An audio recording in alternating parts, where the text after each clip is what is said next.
بسم الله الرحمن الرحيم. اللهم صل وسلم وبارك على سيدنا محمد وعلى آله وصحبه وسلم. أعزائي المشاهدين، أهلا وسهلا بكم في حلقة جديدة من قناة محمد الحمراوي لصيانة الأجهزة المنزلية.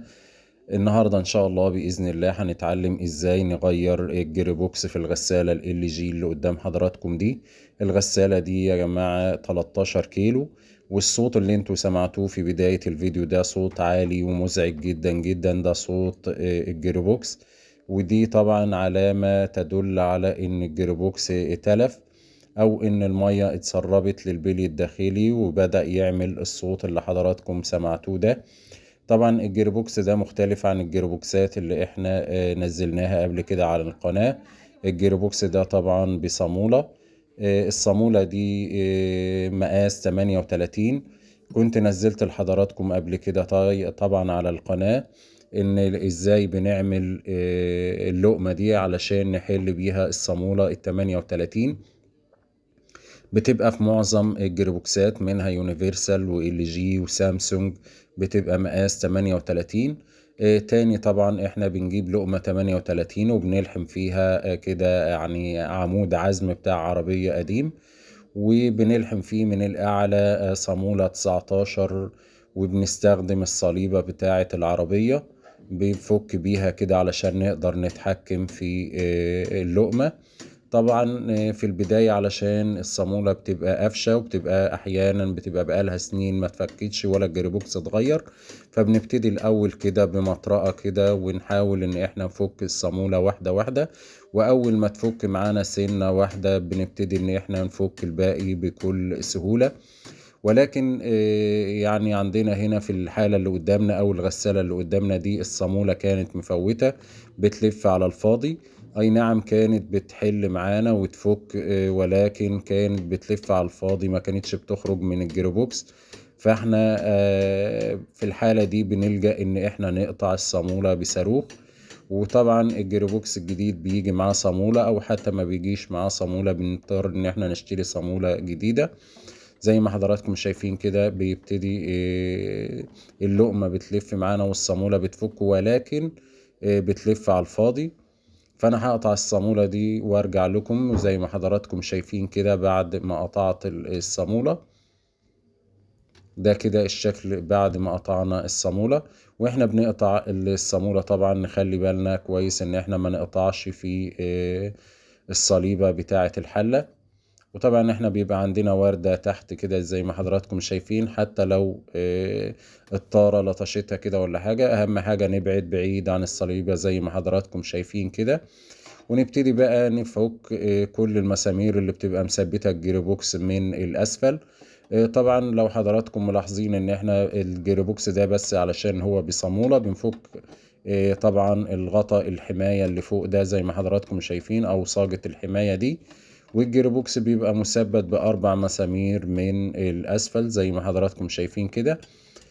طبعا ده بيختلف عن الجيربوكس الفريش أو الجيربوكس أو بعض أنواع الجيربوكس اليونيفرسال. إن إحنا طبعا بنفك الصاجة اللي كلها اللي بتبقى متثبتة تحت على الحلة بما فيهم طبعا الجيربوكس، لأن الجيربوكس بيبقى جاي قطعة واحدة، ما بيبقاش بصامولة، بيبقى بأربع مسامير من فوق.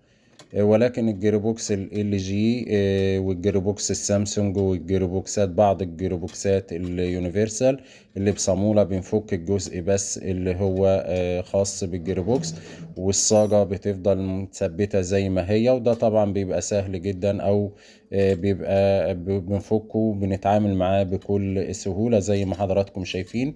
طبعا بعد ما فكينا صاجة الحماية اللي بتبقى على الجيروبوكس بنبتدي طبعا نفك الجيربوكس. طبعا زي ما حضراتكم شايفين كده ان الجيربوكس طبعا منزل مية بصدى على الطارة.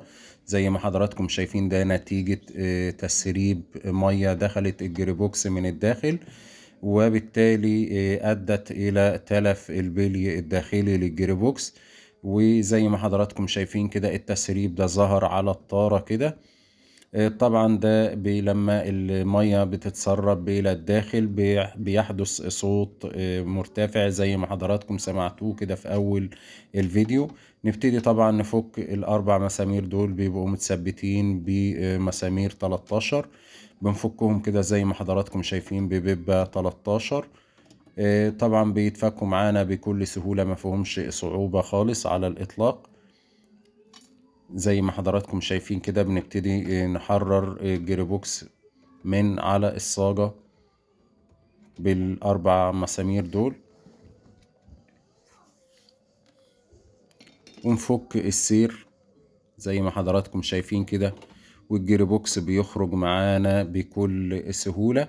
ولكن طبعا في حالات تانية كتير الجيربوكس ما بيخرجش معانا بسهولة. حضراتكم لو تبصوا وتشوفوا في كمية دبابيس كتيرة جدا، يعني أدت إلى تلف الألسيل العلوي ده.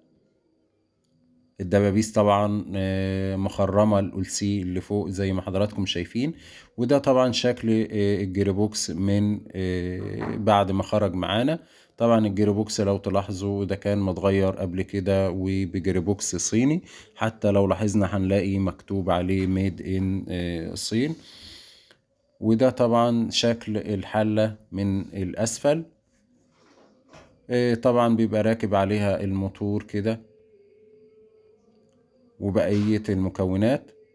ده طبعا شكل الجيربوكس. الصامولة بتتربط هنا في الجزء ده كده.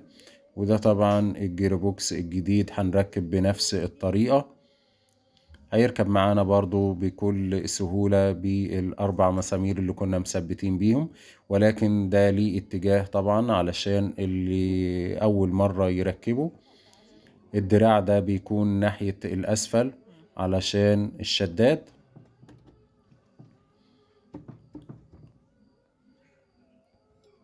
خلاص الجيربوكس كده ركب معانا في مكانه. نبتدي نثبت المسامير الأربعة اللي فكناهم بنفس طريقة الفك. بنحاول نجمع تاني. موضوع سهل وبسيط جدا يا جماعة في تغيير الجيربوكس أو أي جيربوكس. أنا كنت نزلت لحضراتكم جيربوكس، تغيير جيربوكس يونيون إير وسامسونج ويونيفرسال، أكتر من موديل، وفريش ووايت ويل. كل الفيديوهات دي هتلاقوها على القناة.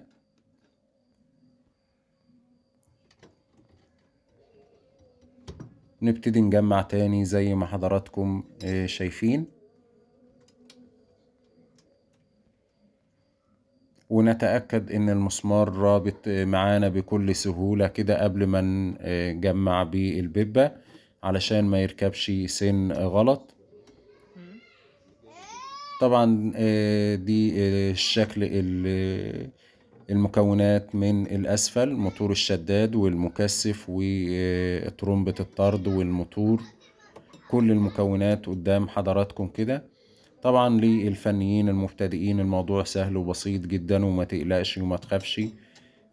حاجات كلها سهلة وبسيطة جدا.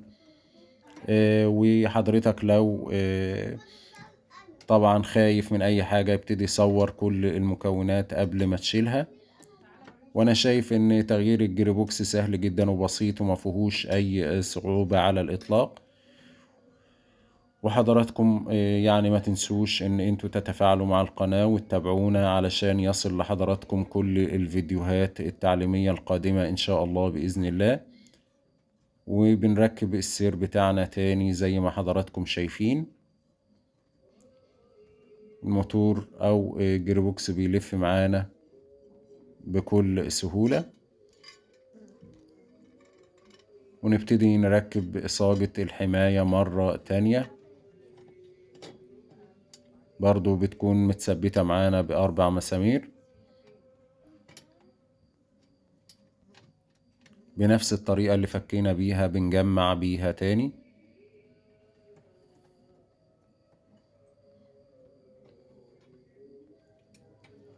طبعا الجيربوكس لما بيبوظ يا جماعة بيبقى عامل معانا صوت مزعج جدا جدا، يكاد ان احنا لا نتحمله. ده طبعا الجيربوكس بيبوظ نتيجة الحمل او الضغط عليه. وانا نصيحتي لكل حد بيقتني اي جهاز فوق اوتوماتيك، اغسل عليه مرة واتنين وتلاتة وعشرة في اليوم، ولكن بلاش ان احنا نزود الكمية عليه في الغسلة الواحدة. يعني حضرتك بدل ما نغسل على مرتين، او بدل ما نغسل على مرة نغسل على مرتين، وبدل ما نغسل على مرتين نغسل على 3. ونحافظ على الجيربوكس، بنحافظ على المساعدين، بنحافظ على الموتور. وطبعا دي صامولة جديدة بدل اللي احنا قطعناها. بنحط تحتيها الوردة تاني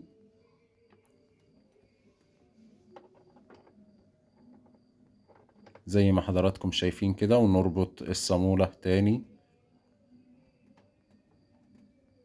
وبنجمع برضو باللقمة اللي احنا فكينا بيها، ونشد عليها كويس علشان ما يبقاش فيه بوش في الحلة.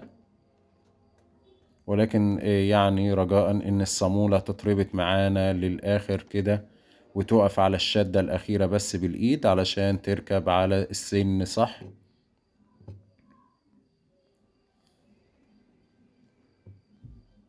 بنشد عليها كده بكل سهولة.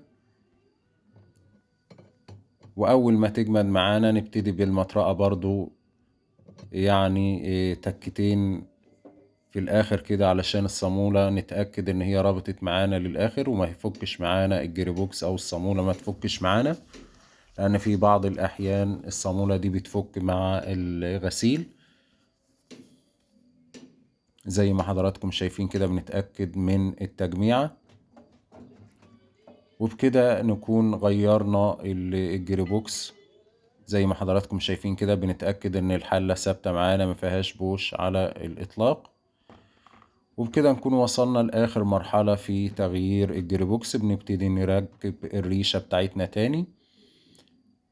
الموضوع سهل وبسيط جدا. وفي نهاية الفيديو أنا يعني رجاء ان انتوا تتابعونا وتتفاعلوا مع القناة علشان يصل لحضراتكم كل الفيديوهات القادمة. وما تنسوناش من صالح دعواتكم. أترككم في رعاية الله وأمنه، والسلام عليكم ورحمة الله وبركاته.